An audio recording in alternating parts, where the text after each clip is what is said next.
Pai, do Filho e do Espírito Santo. Amém. São Miguel Arcanjo, defendei-nos no combate, sede nosso refúgio contra as maldades e as ciladas do demônio. Ordena-lhe Deus, instantemente o pedimos, e vós, príncipe da milícia celeste, pela virtude divina precipitai ao inferno a Satanás e a todos os espíritos malignos que andam pelo mundo para a perdição das almas. Assim seja. Amém. Sacratíssimo coração de Jesus, tende piedade de nós. Sacratíssimo coração de Jesus, tende piedade de nós. Sacratíssimo coração de Jesus, tende piedade de nós. Louvado seja nosso Senhor Jesus Cristo, para sempre seja louvado. Seja muito bem-vindo, meu irmão, seja muito bem-vindo, minha irmã, nossa quaresma em honra a São Miguel Arcanjo. Nós estamos aí às portas da festa dos santos arcanjos, São Miguel, São Gabriel, São Rafael Arcanjo. Estamos aí chegando à reta final de mais uma quaresma, de muita bênção, de muita graça, de muita vitória. E eu já quero convidar você que está nos acompanhando nessa quaresma, ainda não se inscreveu no canal, pare um tempinho agora do que você está fazendo, se inscreva no nosso canal, ative o sininho para receber as notificações e deixe o seu like para que essa quaresma, essa meditação alcance mais e mais almas para Deus. Amém? E hoje nós queremos falar um pouco sobre a oração, a força que tem na oração, a importância de ter uma vida de oração, principalmente em comunidade, em família. São Padre Pio nos ensina que a oração é a chave que abre o coração de Deus. Isso mesmo, São Padre Pio nos ensina que a oração é a chave que abre o coração de Deus. E eu pergunto para você hoje, como tem estado sua vida de oração? Você tem orado? Você tem fraquejado na oração? A sua vida de oração tem sido intensa? Tem sido mais ou menos? Hoje nós queremos mergulhar um pouco nessa dimensão que é a oração. Enquanto você coloca seus pedidos, suas intenções, eu convido você a tomar em mãos a Sagrada Escritura e abrir em Atos dos Apóstolos, capítulo 12, versículos do 1 ao 17. E a palavra de Deus começa dizendo assim: Por aquele mesmo tempo, o rei Herodes mandou prender alguns dos membros da igreja para os maltratar. Assim que matou a espada Tiago, irmão de João, vendo que isso agradava aos judeus, mandou prender Pedro. Era então os dias dos pães sem fermento. Mandou prendê-lo e lançou no cárcere, entregando-o à guarda de 4 grupos de 4 soldados cada um, com a intenção de apresentá-lo ao povo depois da Páscoa. Pedro estava assim encerrado na prisão, mas a igreja orava sem cessar por ele a Deus. Na noite anterior que Herodes ia apresentá-lo, dormia Pedro entre 2 soldados, ligado com 2 cadeias. Os guardas à porta vigiavam o cárcere. De repente apresentou-se um anjo do Senhor, e uma luz brilhou no recinto. Tocando no lado de Pedro, o anjo despertou: Levanta-te depressa. Cinge-te e calça as tuas sandálias. Ele assim o fez. O anjo acrescentou: Cobre-te com a tua capa e segue-me. Pedro saiu e seguiu sem saber se era real que se fazia por meio do anjo. Julgava estar sonhando.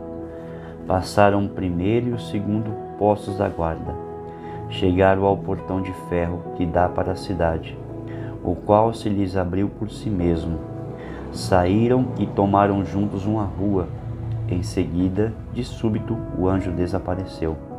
Então Pedro tornou a si e disse: Agora vejo que o Senhor mandou verdadeiramente o seu anjo e me livrou da mão de Herodes e de tudo o que esperava o povo dos judeus.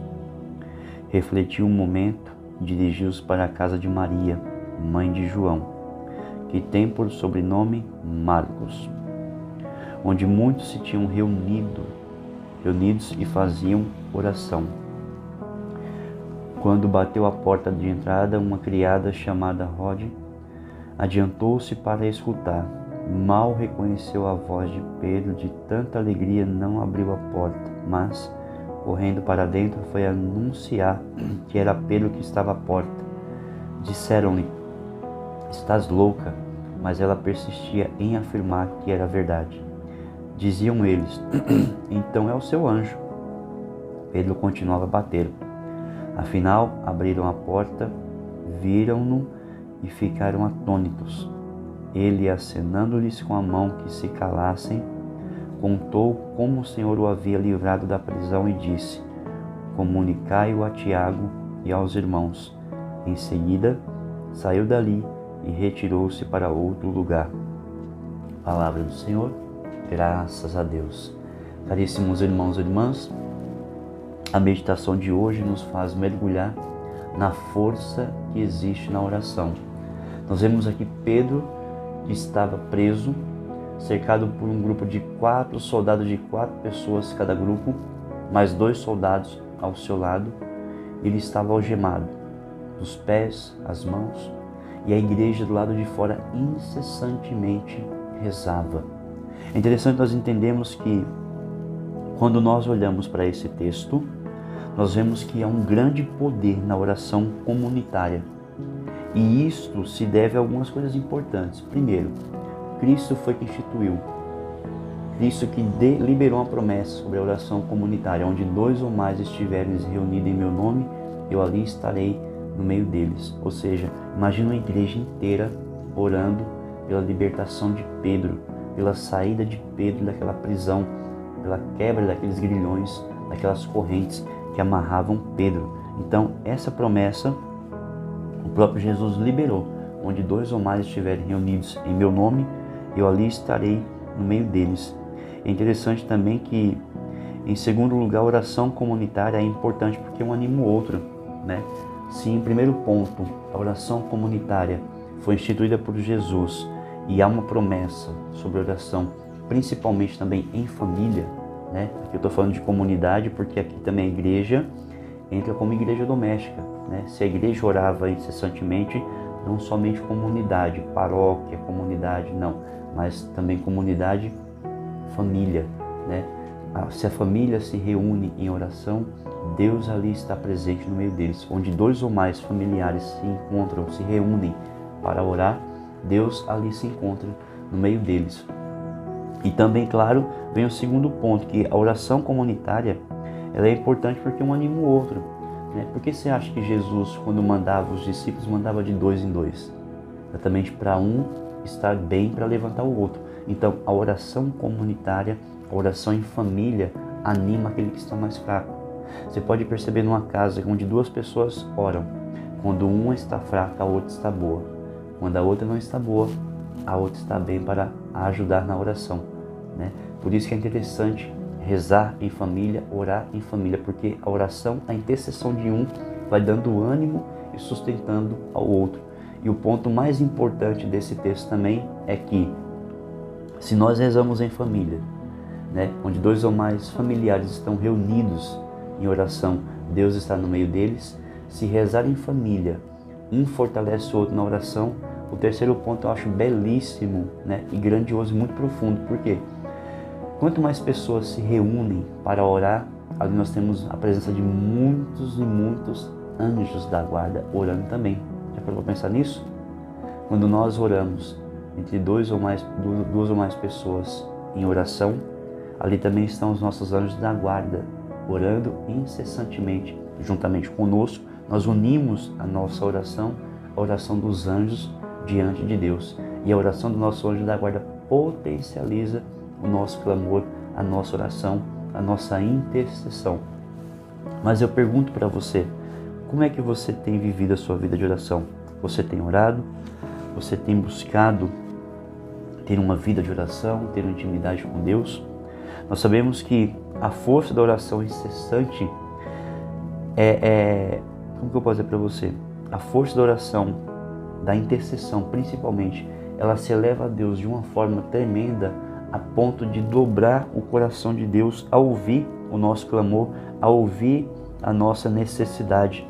A força da oração incessante de uma família, ela se eleva até Deus e o Senhor ouve e realiza uma libertação na vida daqueles por quem oramos, por quem intercedemos. Veja que Pedro estava cercado por tantos guardas e foi necessário somente um anjo.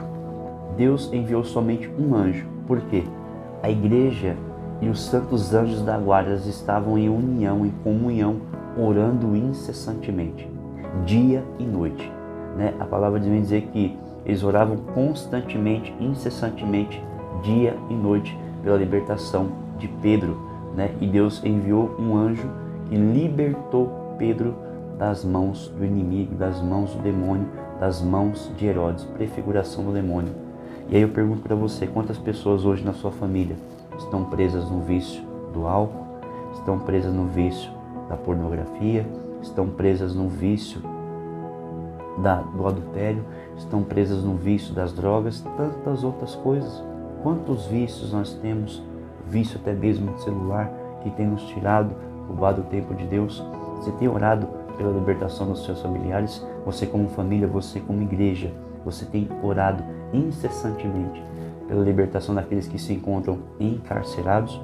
Não somente no sentido próprio da palavra, aqueles que estão presos, atrás de uma grade, mas aqueles que se encontram encarcerados, presos, algemados pelas amarras do demônio. Nós somos convocados hoje, meu irmão, minha irmã, a orar constantemente por essas pessoas. Nós somos chamados, convocados a orar constantemente por aqueles que se encontram presos. E é interessante que Deus, ele é tão maravilhoso que olha a força da oração de uma igreja, de uma comunidade de pessoas unidas. Pedro estava ali preso, dormindo. Eu acho interessante, Pedro dormia. Por quê? Porque aquele que me guarda não dorme. Eu posso estar preso, eu posso estar passando por uma dificuldade. Eu não devo me desesperar. Pedro não se desesperou. Pedro dormia, porque Pedro sabia em quem havia colocado a sua confiança. Pedro sabia que existia amigos e familiares que oravam por ele. Diante da prisão, diante da situação, Pedro estava um dia a ser condenado por Herodes, a ser morto por Herodes. Mas Pedro dormia, Pedro não se preocupava. Pedro sabia que Deus tinha um propósito na vida dele.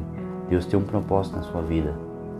Deus tem um propósito na vida daquela pessoa que se encontra presa, que se encontra encarcerada, que talvez esteja amarrada ao pecado. Há uma palavra de Deus, há uma promessa de Deus sobre a vida dela. E a nossa oração em unidade, em comunhão, em família, pode concretizar antecipadamente essa ação de Deus na vida dela. As nossas orações podem potencializar a ação do anjo de Deus na vida daquela pessoa.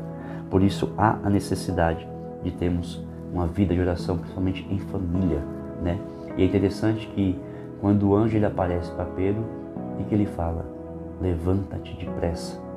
Essa é a ordem de São Miguel para mim e para você hoje. Levanta-te. Maurício, eu estou desempregado. Levanta-te. Maurício, eu estou passando por situações tão difíceis. Levanta-te, te coloca de pé. Essa é a ordem de São Miguel Arcanjo, é a ordem de Deus pela boca de São Miguel para mim e para você. Se coloca de pé, levanta, calça as tuas sandálias, veste tua roupa, veste tua capa, cinge-te os teus rins, se coloca de pé, porque chegou a resposta de Deus para você. Se coloca de pé, porque Deus ouviu a oração do povo. Se coloca de pé, porque Deus ouviu o clamor da sua igreja. Se coloca de pé, porque Deus ouviu a oração dos teus familiares que oraram por você, que estão em oração por você. Chega de andar de cabeça baixa, chega de andar curvado. Se coloque de pé. Há uma palavra de Deus sobre a sua vida e Deus tem pressa em cumprir aquilo que Ele começou na sua vida. A obra que Deus começou na sua vida não ficará inacabada, porque aquele que começou é fiel para cumprir e para concluir a obra que Ele começou em você. O Catecismo da Igreja, no parágrafo 2590, nos ensina que a oração é a elevação da alma a Deus, ou o pedido a Deus dos bens convenientes. Quem nos ensina isso é São João Damasceno. Olha que lindo. A oração é a elevação da alma a Deus. Quando eu oro, eu estou elevando a minha alma, o meu coração, os meus pensamentos, tudo aquilo que eu tenho, tudo aquilo que eu sou, inteiramente, diretamente a Deus. Por isso, a importância da oração. Ainda no parágrafo 2757 do Catecismo diz que orar sem cessar, como diz em 1 Tessalonicenses, capítulo 5, versículo 17. Rezar sempre é possível, é mesmo uma necessidade vital. Oração e vida cristã são inseparáveis. Olha que interessante, oração é vida, e oração e vida são duas coisas que não se separam. Por isso, meu irmão, minha irmã, nós queremos com confiança fazer a nossa ladainha em honra a São Miguel Arcanjo, com a certeza de que Deus, através de São Miguel Arcanjo, está enviando seus anjos para nos libertar, para libertar os nossos, todas as cadeias e amarras do demônio. Senhor, tem de piedade de nós. Jesus Cristo, tem de piedade de nós. Senhor, tem de piedade de nós. Jesus Cristo, ouvi-nos. Jesus Cristo, atendei-nos. Pai Celeste, que sois Deus, tem de piedade de nós. Filho Redentor do mundo, que sois Deus, tem de piedade de nós. Espírito Santo, que sois Deus, tem de piedade de nós. Trindade Santa, que sois o único Deus, tem de piedade de nós. Santa Maria, Rainha dos Anjos, rogai por nós. São Miguel, rogai por nós. São Miguel, cheio da graça de Deus, rogai por nós. São Miguel, perfeito adorador do Verbo divino, rogai por nós. São Miguel, coroado de honra e de glória, rogai por nós. São Miguel, poderosíssimo príncipe dos exércitos do Senhor, rogai por nós. São Miguel, porta-estandarte da Santíssima Trindade, rogai por nós. São Miguel, guardião do paraíso, rogai por nós. São Miguel, guia e consolador do povo israelita, rogai por nós. São Miguel, esplendor e fortaleza da igreja militante, rogai por nós. São Miguel, honra e alegria da igreja triunfante, rogai por nós. São Miguel, luz dos anjos, rogai por nós. São Miguel, baluarte dos cristãos, rogai por nós. São Miguel, força daqueles que combatem pelo estandarte da cruz, rogai por nós. São Miguel, luz e confiança das almas no último momento da vida, rogai por nós.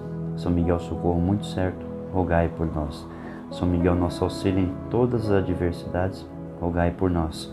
São Miguel, arauto da sentença eterna, rogai por nós. São Miguel, consolador das almas que estão no purgatório, rogai por nós.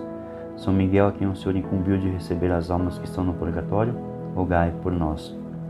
São Miguel, nosso príncipe, rogai por nós. São Miguel, nosso advogado, rogai por nós. Cordeiro de Deus, que tirais o pecado do mundo, perdoai-nos, Senhor. Cordeiro de Deus, que tirais o pecado do mundo, atendei-nos, Senhor. Cordeiro de Deus, que tirais o pecado do mundo, tende piedade de nós, Senhor. Rogai por nós, a glorioso São Miguel Arcanjo, príncipe da Igreja de Jesus Cristo, para que sejamos dignos das suas promessas. Amém. Nos preparemos, meu irmão, para a nossa consagração a São Miguel Arcanjo. Ó príncipe nobilíssimo dos anjos, valoroso guerreiro do Altíssimo, zeloso defensor da glória do Senhor, terror dos espíritos rebeldes, amor e delícia de todos os anjos justos, meu diletíssimo Arcanjo São Miguel, desejando eu fazer parte do número dos vossos devotos e servos, a vós hoje me consagro, me dou e me ofereço, e ponho-me a mim próprio, a minha família e tudo que me pertence debaixo da vossa poderosíssima proteção. É pequena a oferta do meu serviço, sendo como sou um miserável pecador, mas vós agradecereis o afeto do meu coração. Recordai-vos que de hoje em diante estou debaixo do vosso sustento e deveis assistir-me em toda a minha vida e obtei-me o perdão dos meus muitos e graves pecados. Na graça de amar a Deus de todo o coração, ao meu querido Salvador Jesus Cristo e à minha Mãe Maria Santíssima. Obtenho de mim aqueles auxílios que me são necessários para receber a coroa da eterna glória. Defendei-me dos inimigos da alma, especialmente na hora da morte. Vinde, ó Príncipe gloriosíssimo, assistir-me na última luta, e com a vossa arma poderosa lançai para longe, precipitando nos abismos do inferno, aquele anjo quebrador de promessas e soberbo, que um dia prostrastes no combate no céu. São Miguel Arcanjo, defendei-nos no combate, para que não pereçamos do supremo juízo. Amém. Nos preparemos para receber a bênção final. O Senhor esteja conosco, Ele está no meio de nós. Por intercessão de São Miguel Arcanjo, nosso anjo da guarda, São Padre Pio, Nossa Senhora Augusta, Rainha dos Anjos, abençoe-nos o Deus que é Todo-Poderoso, Ele que é Pai, Filho e Espírito Santo. Amém. Que Deus abençoe você, abençoe sua casa e a sua família.